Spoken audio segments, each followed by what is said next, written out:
Commonwealth versus Aiden Kearney, 23A2CR313. Can I have counsel identify themselves for the record, starting with the Commonwealth? Good afternoon, Your Honor. Kenneth Mello, Special Prosecutor for the Commonwealth. Okay, Mr. Mello. Good afternoon, Your Honor. Timothy Bradel on behalf of Aiden Kearney, who's here before me for the record. Okay, thank you. Thank you for hearing us. All right, you can be seated. Okay. Judge, it's on today for arraignment. May I proceed? Yes. Mr. Bradel, does your client waive the right to a formal meeting? We do, Mr. Clerk. Thank you. 1 through 8, intimidation of a witness. 9 through 13, picketing, and 14 through 16, conspiracy. Mr. Kearney, how do you wish to plead? Guilty or not guilty? Not guilty. Thank you. You have a seat. Question of bail? Not a bail, no. I beg your pardon? Certain conditions, Your Honor, yes. Okay, and I'll hear you. Your Honor, preliminarily, I'd just like the record to reflect, I'm sorry. There's been several conversations between defense counsel and I believe Mr. Bradel and I have actually gotten along quite well. Good. Thus far, anyway. And with respect to the timing of this arraignment, I'd like the record to reflect there's been some public comment that we had represented to the defense that the arraignment would not take place until after the Christmas holiday. It was advanced to today, Your Honor, because Mr. Bradel will be away, and we're looking to accommodate that schedule. So I would like that the record to reflect that's the reason it's being held when it's being held. Sure. In terms of... We were open for business next week, and we were prepared to do it next week, but Right. I understood Mr. Bradel was going to be away. Thank you. So, Judge, obviously this proceeding today is not being held in a vacuum. Your Honor has heard the facts of the cases that gave rise to the indictments appearing before you today. Unless Your Honor wants a summary, I will not repeat them. It's certainly been discussed publicly in this courtroom before Your Honor. Right. And to save... I don't need a summary. What are you suggesting as conditions? Your Honor, we're looking for stayaways again. One of the problems we've had, Judge, and I've spoken to Mr. Bradel about this several times, the defendant has, in the Commonwealth's opinion, continued to violate the original conditions of bail, including those that were amended by Your Honor. If Your Honor were to look at the video, provided Mr. Bradel has received a copy as well of the thumb drive, it's clear that Mr. Kearney is encouraging his minions, his followers, in the context of his blogs and YouTubes, etc., to continue to harass witnesses. He'd make a statement such as, I can't do this, and I'm not telling you to do this, but you can do this, but I'm not saying you can't do this. Don't put words in my mouth. You know, read between the lines. Read between the lines on approaching these witnesses.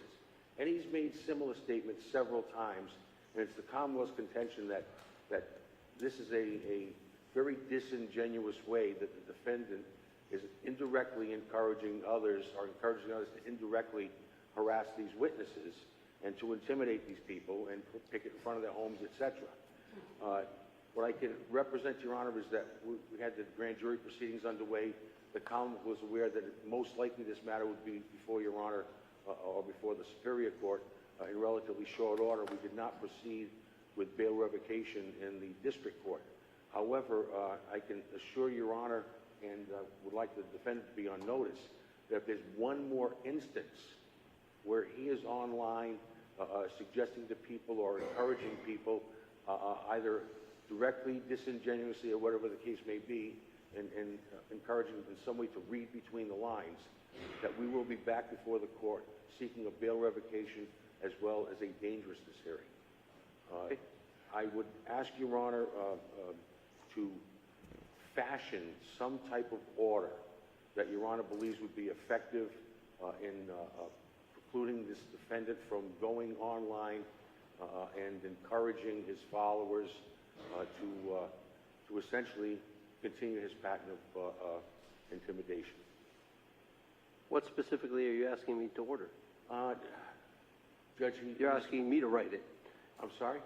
What do you want me to say?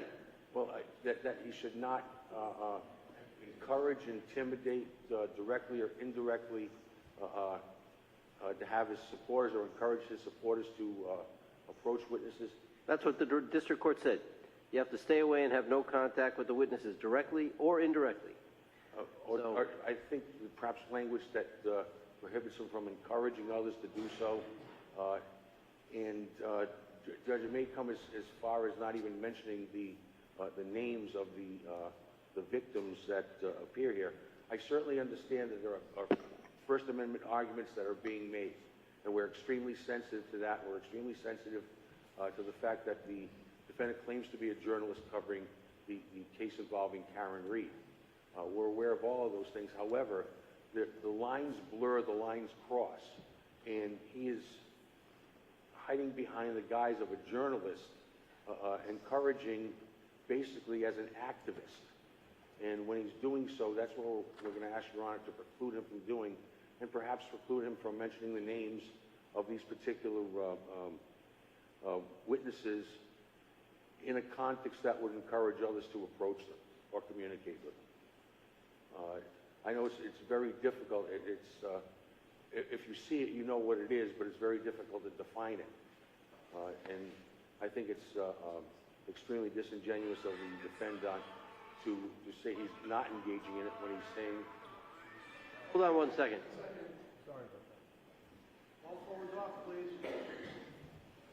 Go ahead, Mr. Miller. Thank you, Your Honor. I think it's extremely disingenuous of this defendant to say, I'm not encouraging this, when he's using terms such as read between the lines. Okay. All right, Mr. Bradel. Thank you very much, Your Honor. We would just maintain our objections that we've earlier made before the court as to stay-away orders on probable cause, First Amendment, and due process grounds. Ask that you just maintain that for the record in terms of our objection.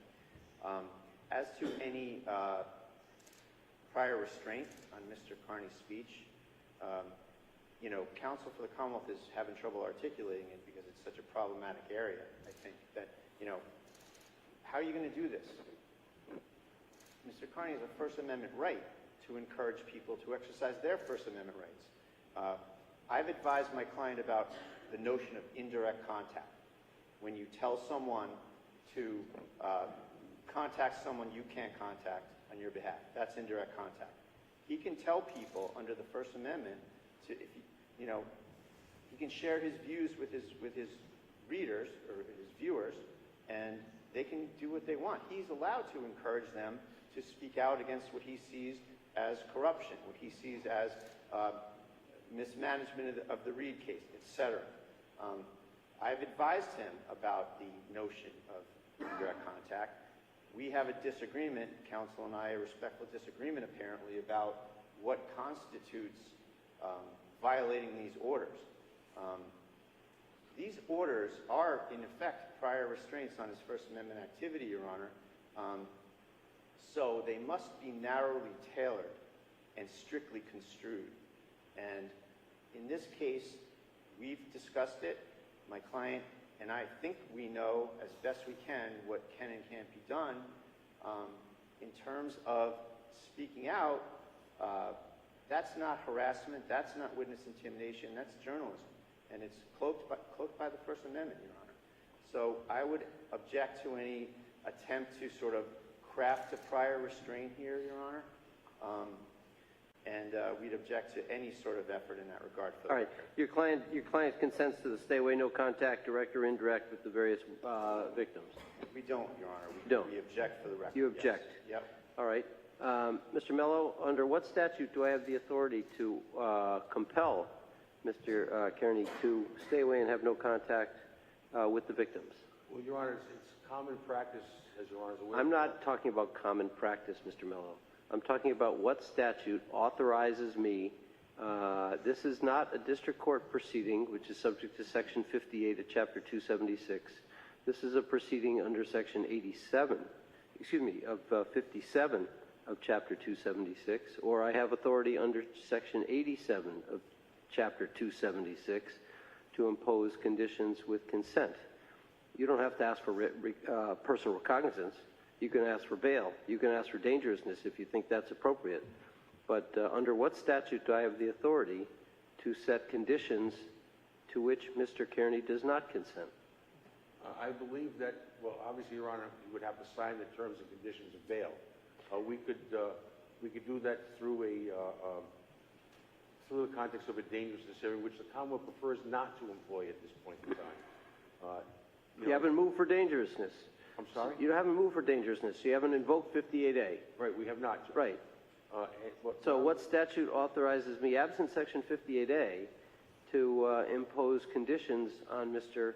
Kearney's release if you're asking or consenting to personal recognizance? I think Or even if you're stipulating to a particular bail.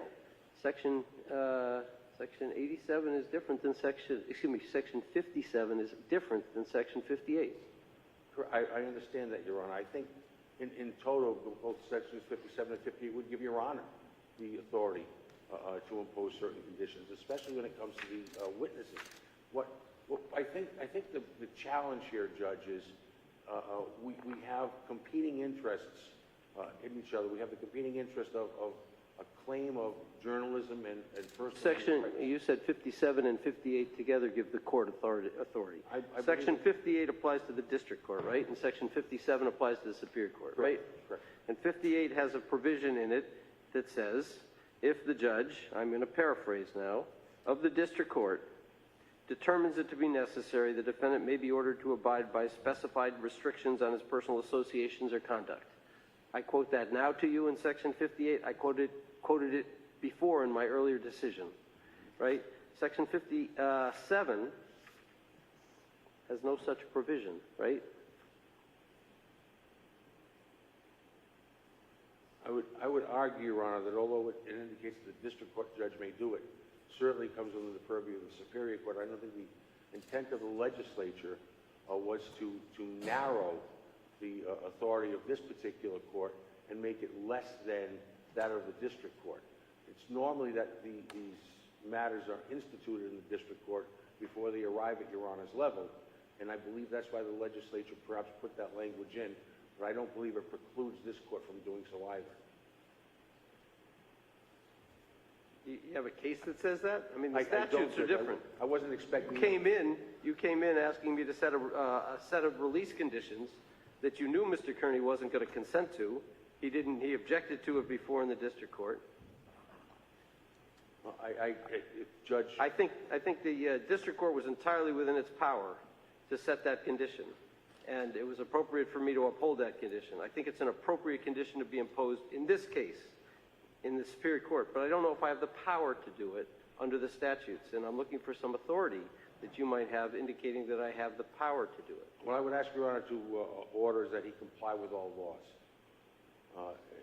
The general provisions when someone is released on bail, the Commonwealth will take it from there if there's If he's released on bail, he doesn't have to sign anything with respect to personal recognizance, right? No. You're asking me to release him on his personal recognizance, right? You're not asking for me to set bail, and you're not giving me any authority to indicate that I have the right or the power to impose conditions on his release.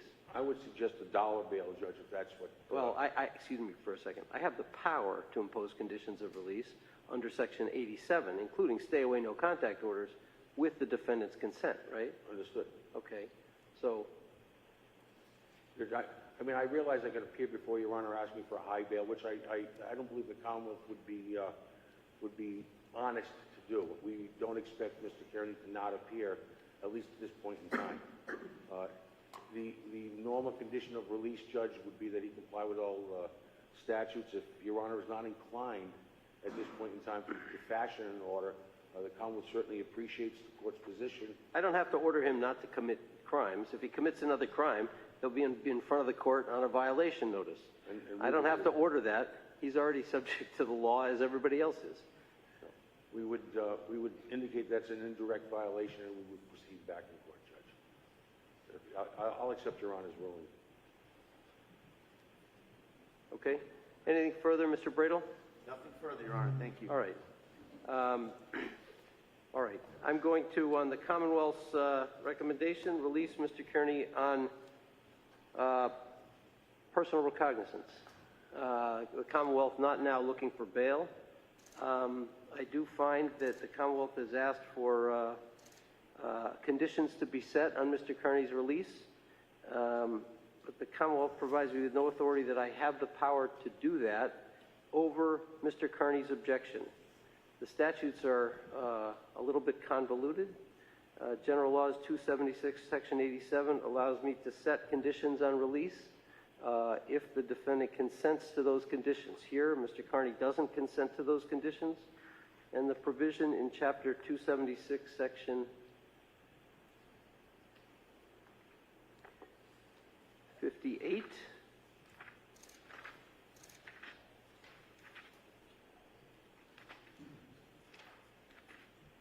Paragraph 1, last sentence, which I quoted before, authorizes the district court to set conditions on personal association or conduct, including avoiding all contact with an alleged victim of a crime. That provision does not appear in Section 57,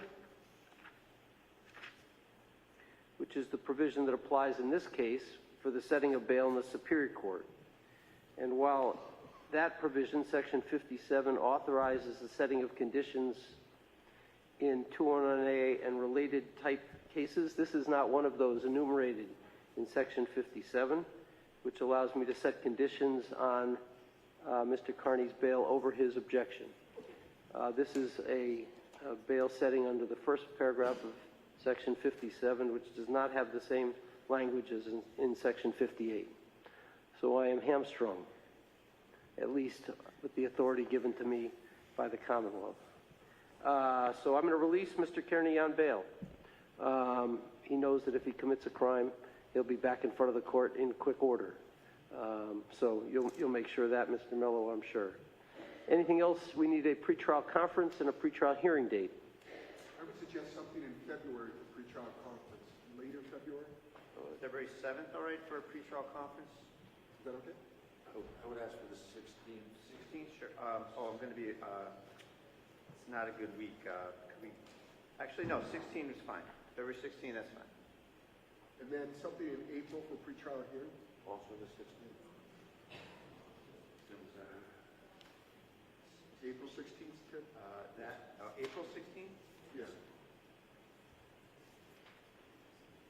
Can't do it, I'm sorry. Can we go to the following week? Sure. 23rd? Yes. Is that okay, Mr. Miller? It is.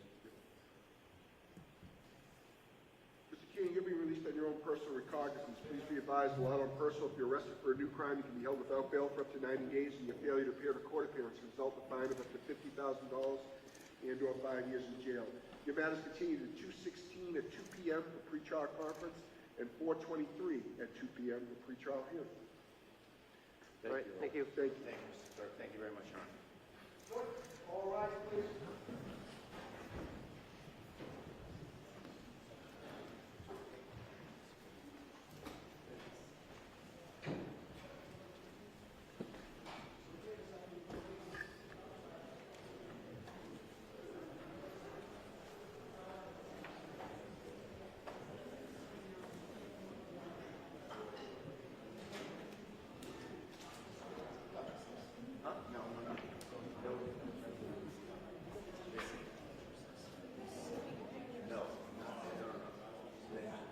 Goodbye.